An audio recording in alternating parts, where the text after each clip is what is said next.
they get on, let's get straight down to the feature match area for round 8 of Grand Prix Madison.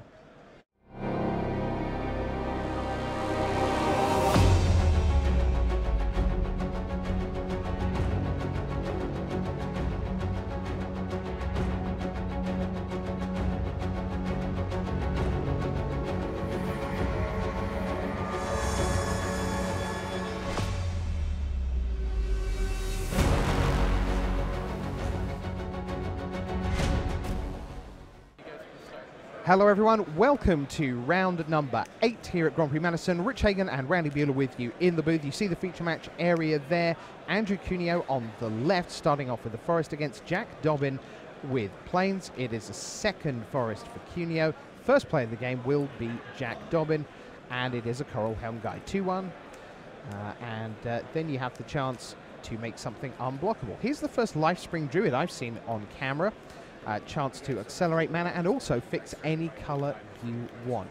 Randy, what do you sense of the matchup? I know you've got the deck list just arrived, fresh off the press. What might we expect to see?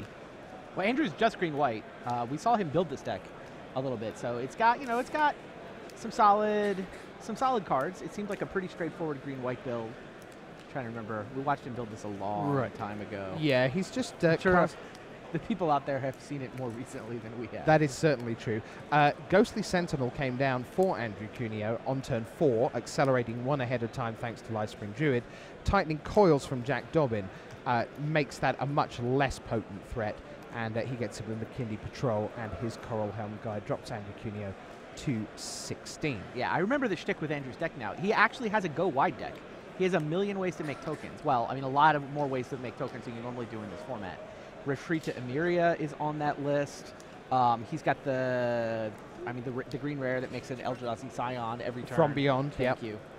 Yep, and he is already in that market very soon. You've got Void Attendant coming down there that has the chance to make Scions. Shadow Glider, the 2/2 flyer for 3 mana. As we pass back to Jack Dobbin. Dobbin, who has a little bit of Pro Tour experience. I think it was Born of the Gods in Valencia, 2014, modern. Yeah, he's in Stefan Barrios' circle, Chicago. Oh, right, okay, sure. Andrew Cuneo, though, he's been around quite a bit longer on the pro scene, it's fair to say, Randy. As long as you have, literally? I learned how to play by watching Andrew. There we are. That's how I got good at, control decks in particular, but yeah. When I moved to Pittsburgh and sought out the good players, it was Andrew Cuneo, Eric Lauer, Chris Esco. So yeah, he's been playing for a while. So Rush of Ice there says, I'd like to get in some more, please, because I've awakened. I've got my 3 power planes, but unfortunately it did have to tap to generate the 5th mana for the Rush of Ice. So Cuneo's going to trade off Coral Helm Guide for his 2/2 flyer.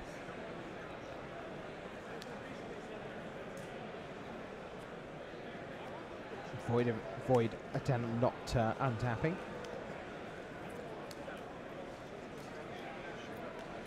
And here's Sheer Drop as a little bit of land destruction, and now I've got a 3/3. But this time I can send it in. So that's Jack Dobbin off the perfect 20.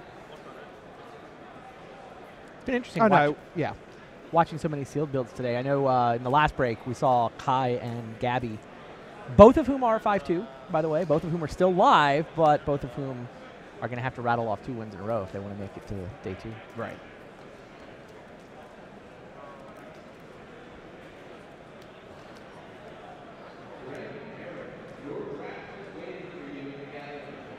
So Dobbin with unusually 3 color. We've seen most people just be straight 2.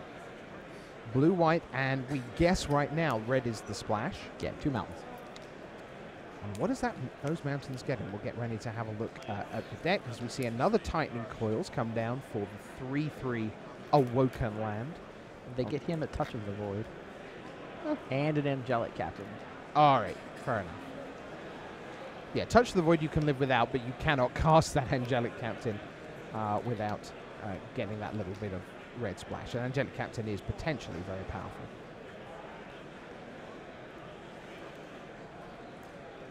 Oh, and Munda. the ambush leader. Oh, really? Yes. You should tell everyone at home what that does in case we find Munda appearing at some point in this game. 4 mana, 3/4, haste, and it's an ally. The rally ability is when Munda or another ally enters the battlefield, look at the top 4 cards of your library, reveal the allies, and put them on top of your library in any order. Huh. So keeps the flow of creatures coming. At least that's the idea. Now, can you get enough allies to hit reliably? Unclear. But you know what? 3/4 haste for 4. Not just terrible. fine. Yeah. Here's Hero of Goma Fada on Andrew Cuneo's side of the board. Grants indestructible, and anytime we see an ally trigger, that's what will happen. Everything on his side will be indestructible through to the end of the turn.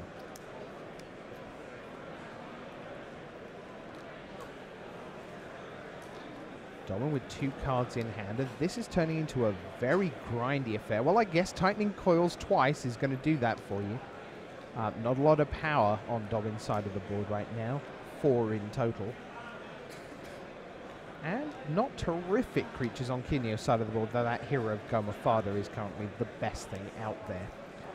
It's got a Blighted Woodland that at some point could trigger landfall or just go and thin his library and accelerate him. Cuneo's just going to pass the turn here. Back we go to Dobbin. And does Dobbin have a planar outburst in his deck? Because if he does, yes. I think he may have just drawn it. Yes, he does. Royal's Retribution, dealing 5 damage spread around. Would you like to read? No, I'll just accept that my Shadow Glider is dead. Which it very much is. Yeah, I was about to mention the planar outburst. I guess Jack drawing it, he's now hoping Andrew will commit more to this board. Right. Like, for example, an Ordinary Hydra. Yeah. With 1 counter on it.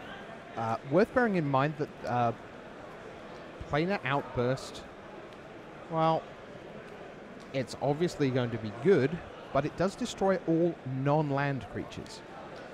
Sure. So that's a reason that Tightening Coils is on there. And in fact, he's not going to wait around and try and get up to 8. He's just like, hey, let's play 5 and let's clear some space on the battlefield.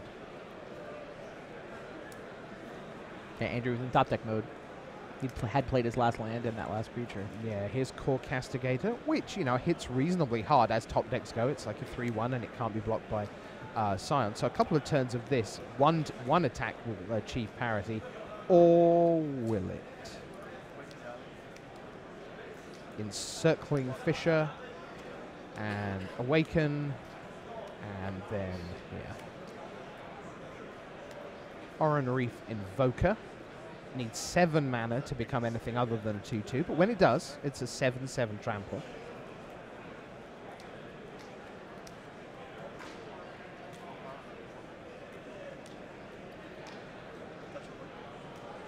I would like to reach out with Touch of the Void and make it dead before you can get to that 7.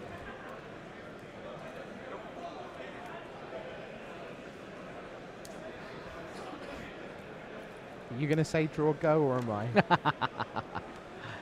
Supposed to play a land in the draw go story. There is that. We have another Coral Helm guide now, which a long time ago opened up this game 1 here in round 8 for Jack Dobbin.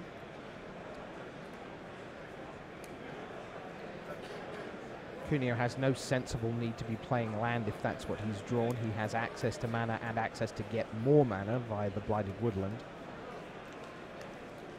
And here is Angelic Captain that was part of that red splash. So Angelic Captain, whenever it attacks, it gets +1/+1 until end of turn for each other attacking ally brackets Coral Helm Guide. But even as a 5/4, it will still die to Gideon's Reproach. Block the Coral Helm Guide. 2 damage to Cuneo. Dobbin with a scintillating Fortified Rampart. Not really the part of the game that does a ton. This game has been all about the planar outburst. Right. Little bit of blocking, 2 more damage. I mean, it's kind of a motley collection of attackers that Dobbin has assembled. Yes. Even after the, whatever, like 5 for 2.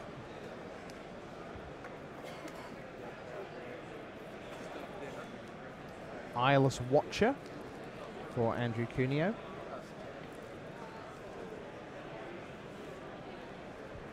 So along come 2/1/1s alongside the Watcher itself.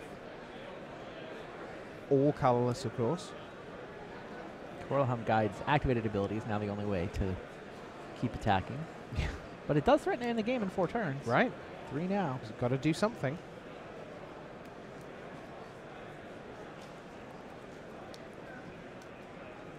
Is Core Entanglers? Is. Will be. Yes. I would like to read that because it is an uncommon. Gives you the ability to tap things whenever an ally comes into play. Yeah. So tapping down the land for now. Chips away for a couple damage, but I mean Andrew's still losing this race. He's, I think, gonna have to come up with a Coral Helm Guide answer in the next couple turns. Yeah, I'm slightly surprised. I'd be interested to. I think we'd need to go back on this, but I'm slightly surprised that the Blighted Woodland is still there when Cuneo hasn't had a lot of action and is in need of answers now, and he still hasn't had time to spend the time getting rid of Blighted Woodland and thinning his deck and actually trying to find better answers. Does he have a landfall creature? He might be trying to save it to pump up. Sure. Yep. Oh, there's the 10th land. Now it's activate, and yeah, done. That'll do it. Andrew had an amazing offense, lost it to a planar outburst, and was never really able to draw any significant threats.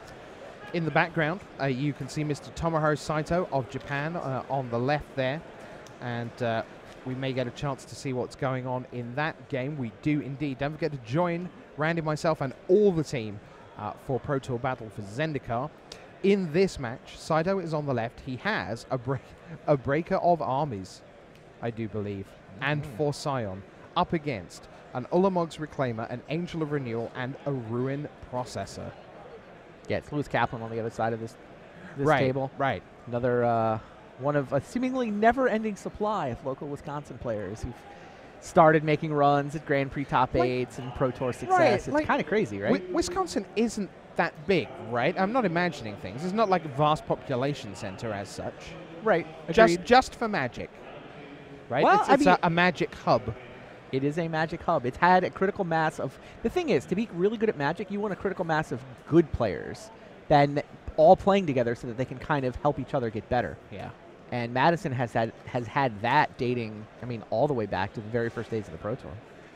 We don't have live totals on this right now, but it's worth saying that here's a Breaker of Armies that if it attacks right now, what that would do is go, I'm going to trade for a Ruin Processor, and you're going to take 4 damage. That's the sum total of what that achieves as an attack right now, assuming no other trickery. My Scions get in unblocked because everything has to block the Breaker. And that's exactly what happens. Breaker of Armies, the mighty 1-for-1 trade. Ruin Processor doesn't count as an army all by itself? I think Ruin Processor is one of the most important cards in the format, quite frankly. I think it belongs in almost everything. I'm sure there are decks where you have one and you have 0 ways to get to the 7th mana and you're super aggressive. I can't really imagine a pool where a Ruin Processor is not an appropriate card in your main deck. Here's Bane and Bal again anyway for Tomohiro Saito. When that attacks, Louis Kaplan will have to sacrifice 2 permanents. And, well... There are more Ruin Processors where that one came from. Yeah. We'll just think about that for a moment. It's kind of crazy.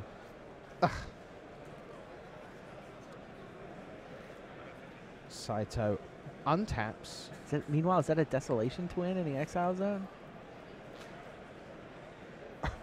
All Eldrazi, all the time. Oh, my lord. It is 2. 10 mana symbol peeking out at the top right. And somehow they've managed to keep the game score 0-0. Let's have 3 more 1-1s off Broodwatcher. Now, Saito is black-green. I wonder whether Saito... I don't think we have deck lists for this, but I wonder whether Saito is a Swarm Surge man. Because right now, 4, 5, 6, 7 colorless creatures on board. Does 2 in the main deck count as being a Swarm Surge? Yes, man? yes, it does, Randy. That's exactly what this is. That is super interesting. Daniel Cicchetti, former part of the U.S. national team a couple of years back, I believe he is a red-black quad Swarm Surge deck, which is, that's a theme deck right there, boys and girls. But nice. Saito with 7, but being hit by an Angel of Renewal.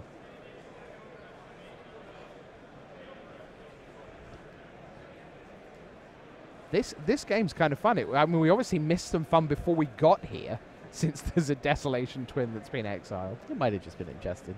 Right.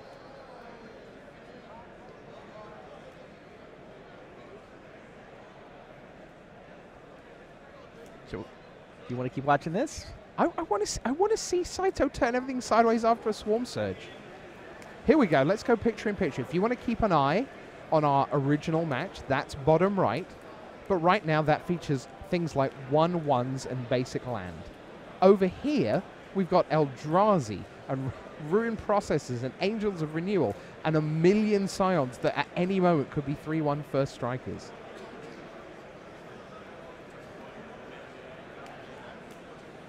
Touch of the Void on a Beastcaller Savant down bottom right for you.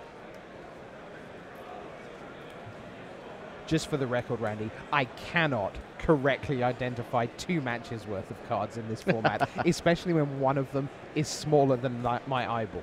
So, noted. Yeah, that's not happening. Complete disregard from Tomoharu Saito.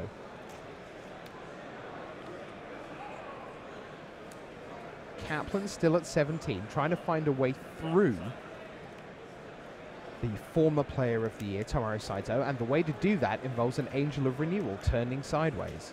And then, for 5 mana, I'm going to reach out with a Clutch and Awaken. Oh, that's interesting. That is, unless I'm imagining things, that Shambling Vent that he's put the counters on. So when it activates, that's then going to be like a 5/6 life gain. That's a nice little thing going on there. Saito seeing what he can do.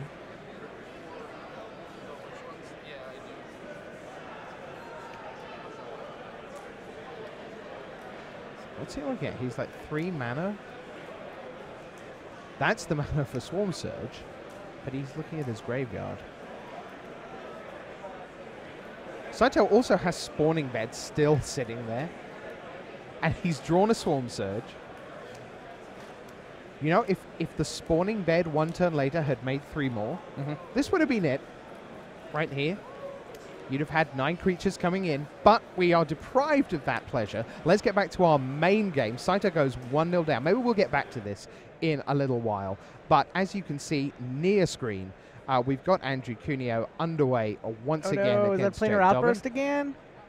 I believe it is, which is very thoughtful of them. So it means we've got an empty board. We don't have to worry about what was in play.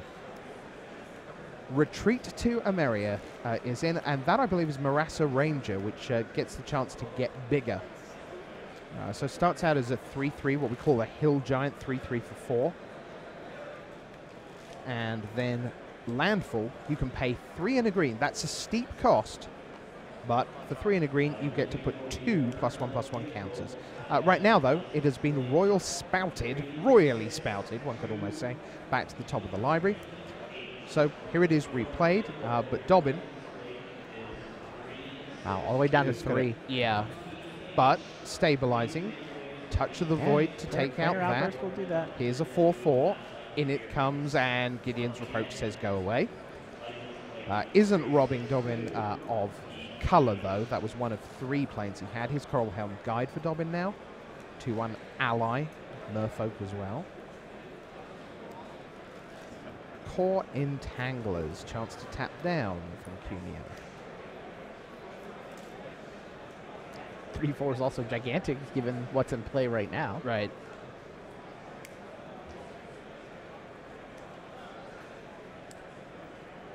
Make that 0/4. Yeah, I must be honest, I hadn't really thought about the Parent Toughness on Core Entanglers, more of its ability. And yeah, you know, when you put it at that point, it's like, yeah, I had not really registered that it was the same range as Vestige of Emrakul, which is a fine card. Obviously, that has trample, but I mean, it does cost 5, but Right. still, the ally. but the actual numbers are very solid. Yeah. Eldrazi Sky Spawner plus Scion for Dobbin. Building up a board. Shadow Glider for Cuneo. Not as problematic as it might be because Sky Spawner, unsurprisingly, has flying. Looks like he's drawn Angelic Captain, Dobbin there, which he can cast. His red is the splash for Touch of the Void. That Angelic Captain that he could now play. And seems reasonably likely he will, although 5 in blue decks has quite a number of sensible possibilities. And yeah, here's one of them, and this is the 4/3 flyer. When it deals damage to an opponent, you get to scry 2. This is the Wind Rider Patrol. 4/3, 4/3, blue, blue. Merfolk Wizard. Not an ally.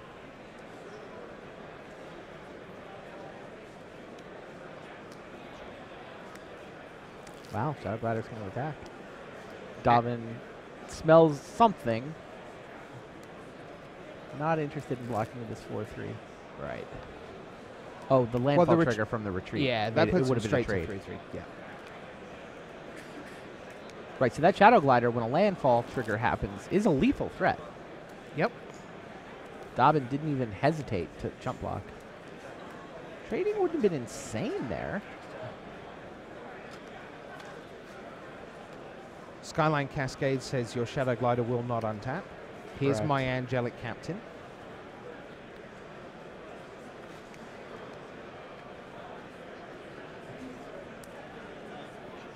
Oran Reef Invoker, and this time 7 land in play for Cuneo.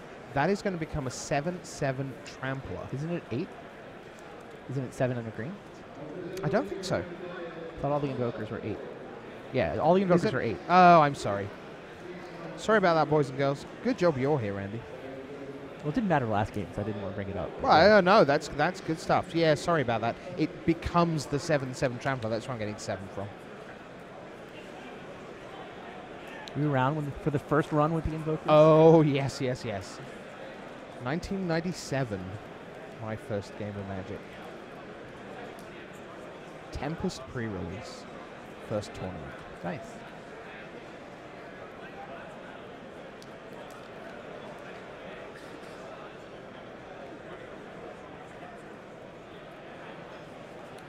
Tightening Coils, again. Wow.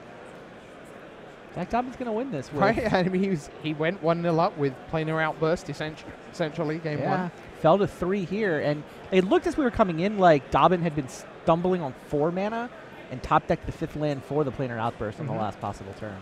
Maybe it was just naturally turn 5, but felt like he was right up against it and got it off just in the nick of time. All right, here's my giant 8. man. Yeah, and here's Encircling Fissure to say no.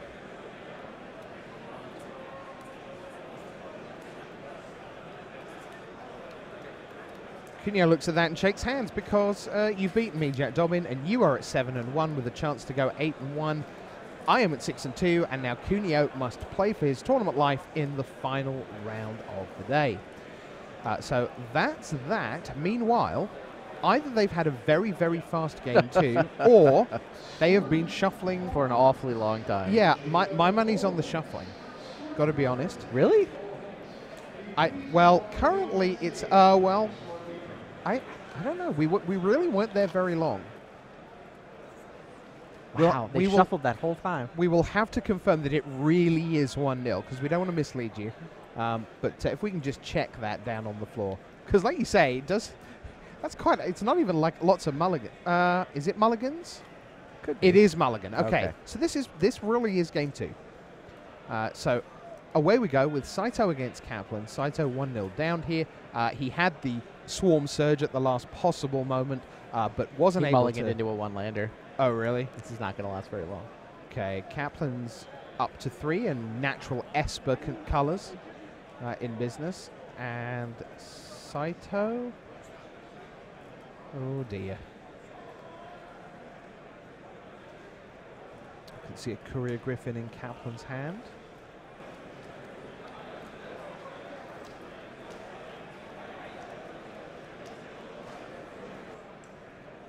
Yep, even the best can't do much with one land.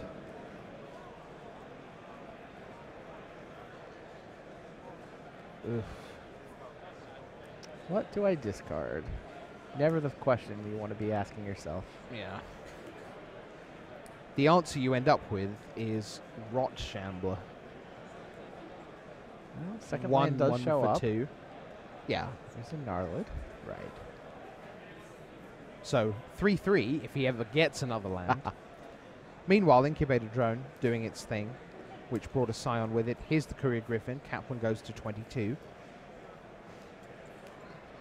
Lays land number 5. Saito does. No, he does. There we go. Swamp kind of in business. And it's not like Rot Shambler in itself was a massive disaster to lose. Complete disregard for the Griffin. Saito swings for 3. Saito's winning this game. Sort of. Don't you block there? He just fought a 3/3 with your 2/3. You block with Scion and trade Scion for Gnarlid, right? Did Saito just like Jedi mind trick Louis Kaplan into not blocking? Because he fought pre-combat. I don't know why he fought pre-combat, but he did.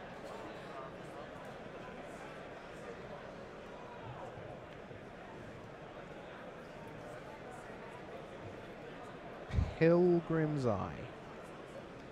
Oh, it's complete disregard. That's what I'm missing. Right. I thought it was the fight card. No. Non-natural aggression. I misheard. Sorry. It all makes way more sense now. Right.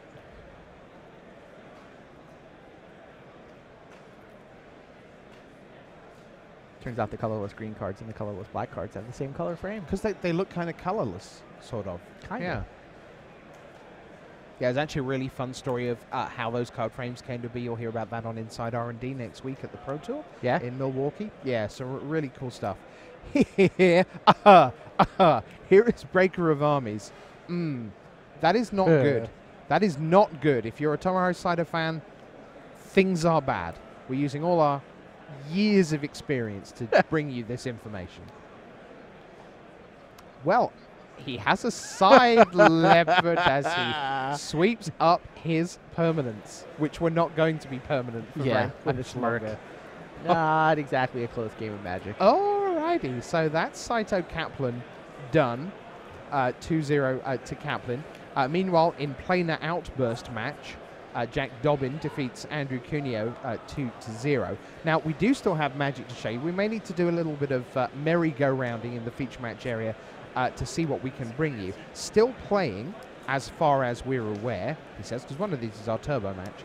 Matej Zatlkai against Robert Smith. They're still going, we believe. And Fabrizio Anteri against Michael Majors should also still be going somewhere. So my guess is that our ace cameraman Rich Castle will be heading us off probably in the direction of Fabrizio Anteri against Michael Majors. But right now, while they sort some of that out, looks like we get some turbo Magic action for you. So let's see if we can bring that to you now. We're going to start with Matej Zatlkai against Robert Smith, and we're going to see the Stonehaven Medic up against Felidar Cub and a Cliffside Lookout, which is an interesting turn 1 play. And big 3-drop from Robert Smith. Drana's Emissary? It is Drana's Emissary indeed. No hassle, but yes, Drana. And, oh, something interesting happened there. It sounds like we may get back to that, but this is a different game. That was not the first game. Okay. All right, so here is game number 1. Game. Let's do this. And this time we get Stonehaven Medic against Felidar Cub. I reckon we will be able to accurately predict the opening of a later game. That'll be really exciting. People who are just joining the chat will think we're really clever. Smothering Abomination is the big card in play right now. Cloud Manta from Matej Zatlkai. Smothering Abomination, the reason Felidar Cub has gone is because Smothering Abomination says you must lose something. But you get to draw a card. Yes, you do. But not every card replaces a creature, because that's just the way of things. Matej will attack and will have a trick. He'll have Gideon's Reproach. So now it's just Culling Drone in play for Robert Smith. And Matej is currently pretty well ahead. Serene Steward down for him as well. His Cliffside Lookout, that's not doing an awful lot. Might see that in a later game, who knows? As we see Kozilek's Channeler. Smite the Monstrous gets rid of that. But Matej Zatlkar still very much in the driver's seat right now. Here's Bane of Bala Ged. Big, powerful card. Forces 2 sacrifices. But Cloud Manta comes in, and that seems to be doing quite nice work for Matej right now. And I'm going to send in Bane of Bala Ged. And I'm going to Encircling Fissure. And Awaken. And then I'm going to put a gajillion things in the way. Robert now comes up with the 3/3 Vigilant Flyer, Ghostly Sentinel, for 5 mana. And Matej will send in Cloud Manta.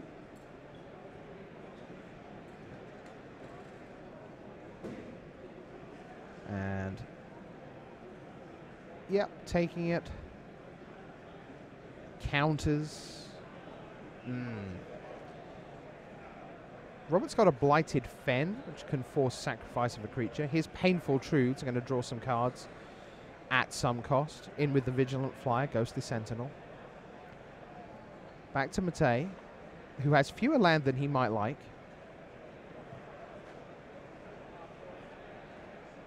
It's kind of his fault for turning them into creatures, right? Well, quite. You know, I do wonder whether sometime down the path of this format, some people are going to start running 19 lands on the basis that they're expecting that one of their Awakened things will die, and that actually you want to get to 7 mana twice in a game.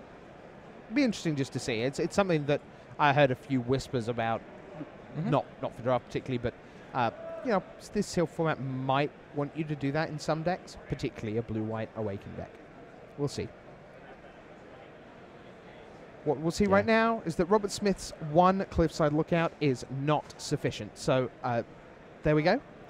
We will head into game 2. This begins with Serene Steward met with Gideon's Reproach.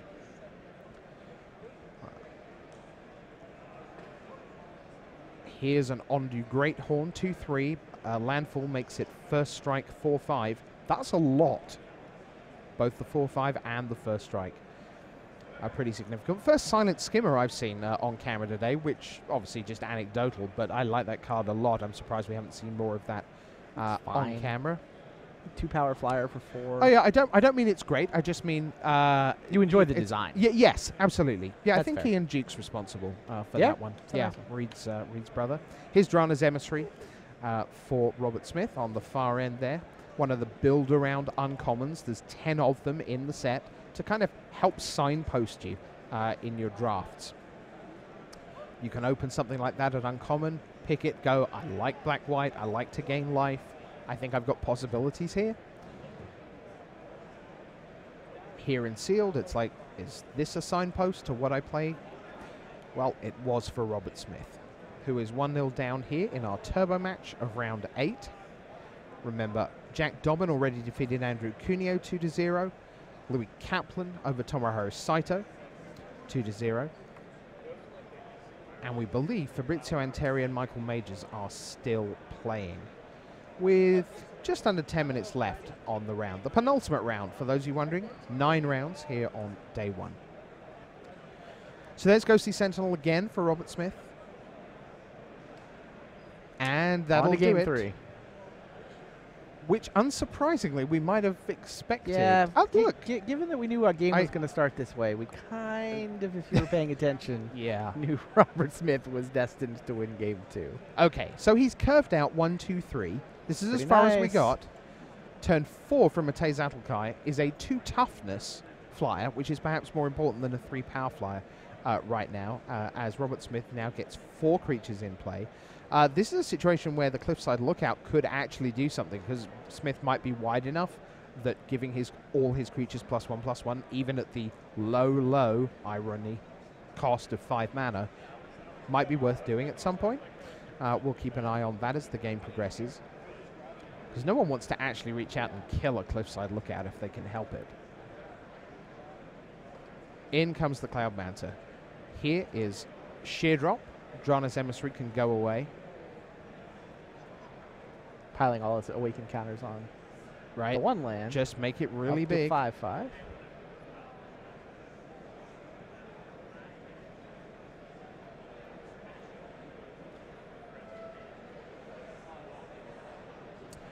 Felidar Sovereign. Okay, yes. Hello. Drana's Emissary, Felidar Sovereign, Bane of Bala Ged. Okay, now these are cards. I mean, Cliffside Lookout, come on now. But that's some stuff going on there at the top end of figuratively and visually. Send him in. Yeah, in with the Blade Whirl, in with the Felidar Sovereign. It has Vigilance, that's why it's not turning sideways. Bane could potentially be the bane of Mate's existence right now. Not in the tournament. Both these players have a loss to give here in round 8. Everyone in the feature match area in round 8, we brought you all the 6-1s. Trying to make day 2 with a round to spare. So, Felidar Sovereign bites the dust. But Robert Smith well ahead. Skyline is going to say Bane of Bala Ged doesn't untap. Here's another flyer for Mate. Robert Smith pops down his cards, checks the life, and sends in, and it's going to be trade, because Bane of Bala Ged rules here. Here's onto Greathorn again. Mate just passed the turn, and there we go, Stasis Snare. Get rid of a Bane of Bala Ged. Nonetheless, in. Mate still in trouble. Onto Greathorn does punish people who are behind. That is for sure. They can hit very hard. Comes out with Eldrazi Skysporter, Mate Zatlkai. Runner-up of Pro Tour Berlin 2008 behind Luis Scott Vargas. No Elves without LSV as the headline read.